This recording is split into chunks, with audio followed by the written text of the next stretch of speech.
Hello students, welcome to analytical physics. आज के जो वीडियो का टॉपिक है हमारा, हम एक नया चैप्टर का शुरू करवाने जा रहे हैं, जो कि है हमारे फिजिक्स में जो मैकेनिक्स है, मैकेनिक्स का एक चैप्टर है।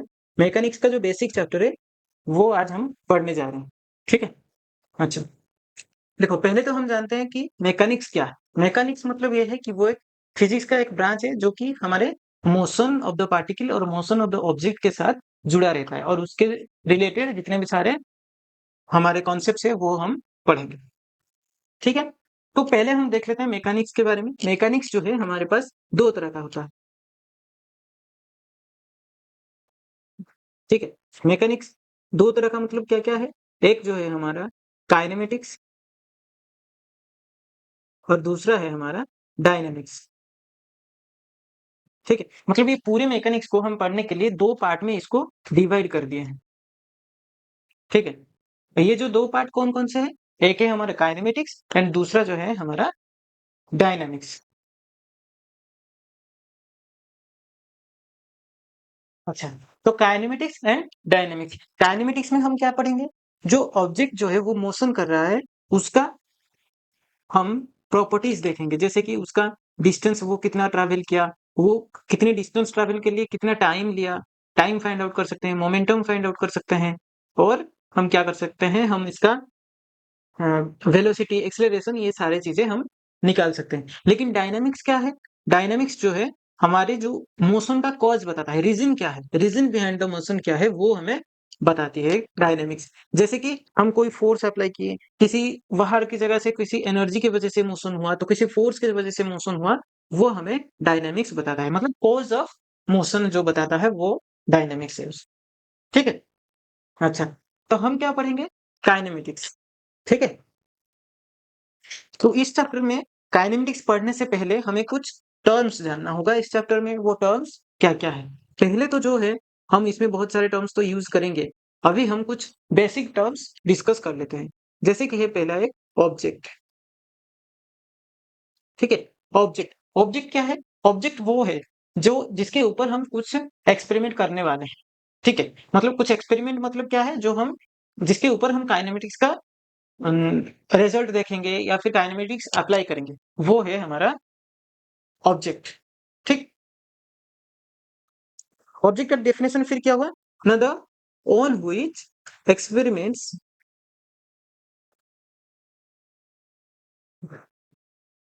Are being perform.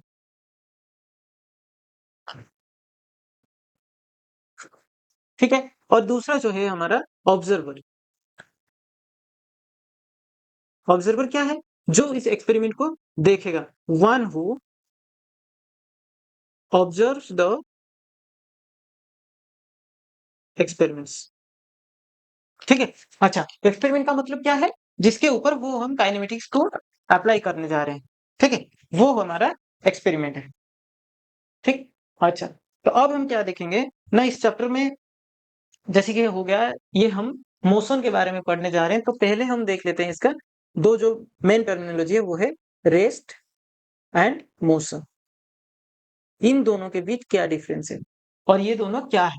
ठीक है। तो पहले हम देख लेते हैं रेस्ट। देखो रेस्ट क्या है ना? व्हेन हम किसी ऑब्जेक्ट को रेस्ट में है या फिर मोशन में है, वो हम कब बोलेंगे? जब वो टाइम के साथ अपने पोजीशन चेंज नहीं कर रहा होगा। ठीक है। में क्या होगा? ये अगर टाइम के साथ अपने पोजीशन चेंज नहीं कर रहा होगा, तो वो क्या है? State of rest of the object. ठीक है। अच्छा, तो इसको हम ऐसे लिखेंगे, state of an object is said to be at rest if it doesn't change its position with time with respect to a reference point. The state of an object is said to be at rest. ठीक है। The state of an object is said to be at rest if it doesn't change its position with time with respect to a reference point. ठीक। मतलब क्या है? हमारे पास एक reference point है, उस रेफरेंस पॉइंट के हिसाब से अगर टाइम चेंज हो रहा है, उसके साथ साथ हमारा जो पोजीशन है ऑब्जेक्ट का, वो चेंज नहीं हो रहा है, मतलब क्या है? वो रेस्ट में है। ठीक। अच्छा, मोशन कब होगा? इसका ऑपोजिट होगा, मतलब वो चेंज कर रहा होगा तब।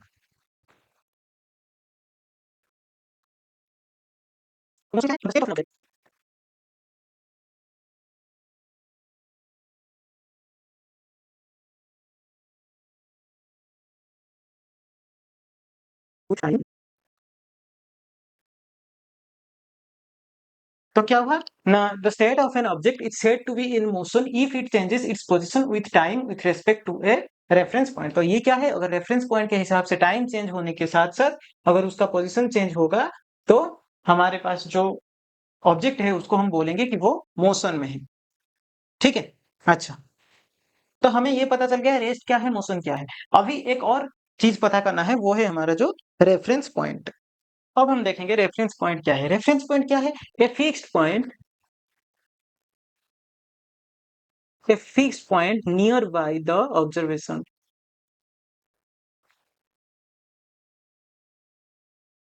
nearby the observation point which is used for experiment। तो क्या है ना, एक फिक्स पॉइंट है, एक फिक्स पॉइंट और लोकेशन भी कह सकते हैं हम इसको। एक फिक्स पॉइंट और लोकेशन है जो कि हमारे ऑब्जर्वेशन मतलब एक्सपेरिमेंट का नियर बाय लोकेशन में है। मान लो हम कैसे बोल सकते हैं, अब इसका एग्जांपल देख लेते हैं थोड़ा, तो आपको थोड़ा सा और क्लैरिटी मिल जाएगी। देखो, सपोज करो यहाँ पे एक रोड है, ये एक रोड है, ठीक है। अच्छा, यहाँ पे क्या है, यहाँ पे एक बच्चा जा रहा है, ठीक, ये एक बच्चा है। अच्छा, ये अभी मोशन में है या रेस्ट में हम नहीं बता सकते। कैसे, क्यों नहीं बता सकते, क्योंकि हम बस बच्चे को देख रहे हैं, रोड को देख रहे हैं।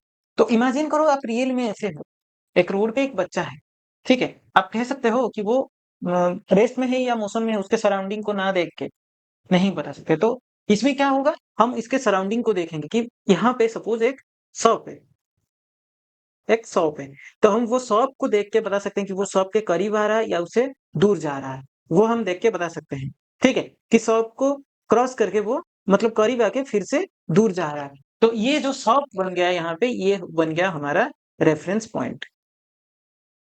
ठीक है, ये बन गया हमारा क्या, रेफरेंस पॉइंट। तो अभी समझ में आ गया रेफरेंस पॉइंट क्या है।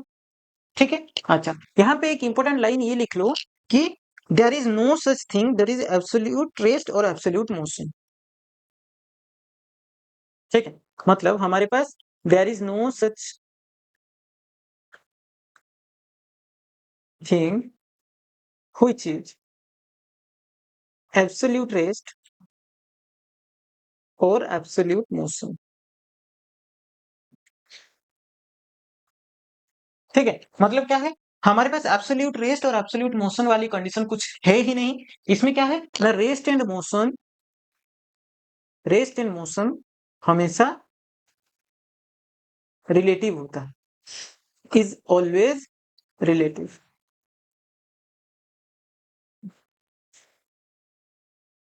रिलेटिव मतलब रिश्तेदार नहीं, मतलब रिलेटिव मतलब होता है कि एक दूसरे से जुड़े रहते हैं।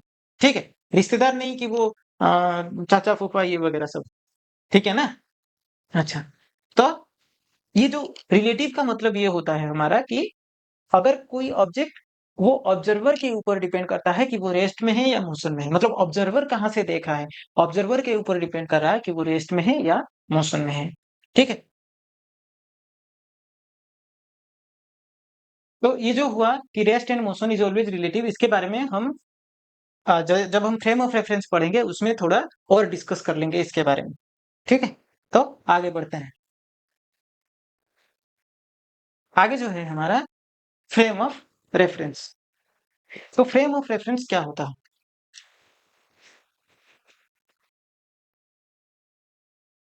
देखो ये क्या है frame of reference. Frame of reference का मतलब ये है कि हमारा जो ऑब्जर्व है वो किस फ्रेम पे है, मतलब वो किस एरिया पे है।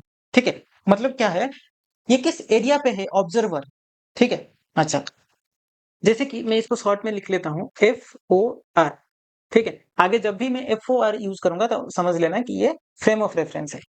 ठीक है, अच्छा, इसको शॉर्ट में मैं लिख रहा हूँ। अच्छा, तो इसका डेफिनेशन क्या है ना, it is the place or reason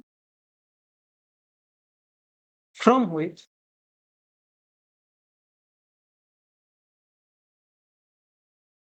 the observer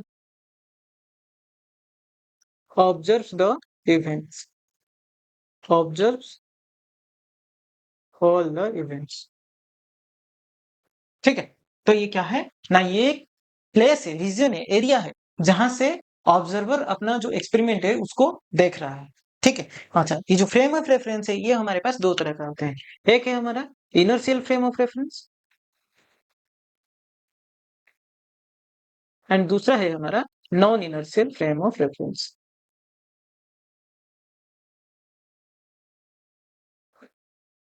अच्छा, इनर्शियल फ्रेम और नॉन इनर्शियल फ्रेम, ये दोनों क्या होते हैं?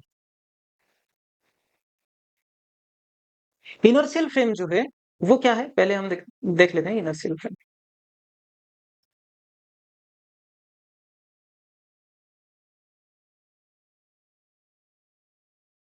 ये क्या होता है इनर्शियल फ्रेम ऑफ रेफरेंस? ये होता है जब हमारे जो फ्रेम ऑफ रेफरेंस है, मतलब जहां पे ऑब्जर्वर है, ऑब्जर्वर का जो फ्रेम है वो क्या है, या तो रेस्ट में होगा या फिर यूनिफॉर्म मोशन में होगा। ठीक है, no when the observer is at rest और इन यूनिफॉर्म मोशन।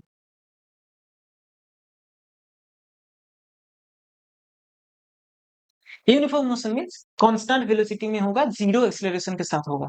ठीक है, इसके बारे में और भी ज्यादा हम पढ़ेंगे किसमें, लॉज ऑफ मोशन में, हमारे जो नेक्स्ट चैप्टर है। ठीक है, अच्छा, इसमें एक और बेनिफिट है, इस फ्रेम में हमारा न्यूटन्स के जितने भी सारे लॉ है, जितने भी सारे मोशन लॉ है, वो सब वैलिड है। All the Newton's laws of motion are applicable.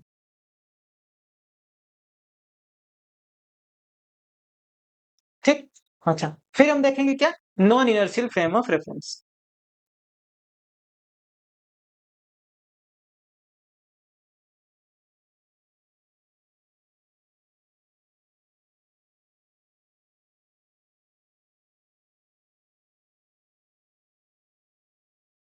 Non inertial frame of reference क्या है? Non inertial frame of reference है जिसमें जो ऑब्जर्वर है वो एक एक्सीलरेशन के साथ मूव कर रहा होगा।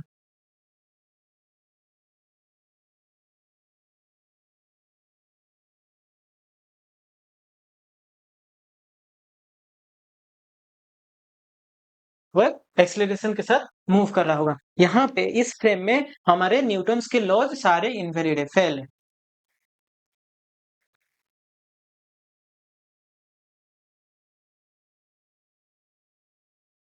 सारे इनवैलिड। ठीक है, पहले हम देखेंगे इनर्शियल फ्रेम ऑफ रेफरेंस के बारे में। देखो, तो ये क्या है, inertial frame of reference. Inertial frame of reference का एक एग्जांपल हो सकता है, मान लो एक बस है,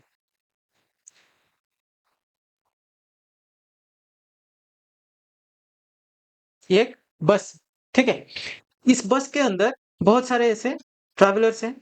ठीक है, अच्छा, एक ऑब्जर्वर यहाँ खड़ा है।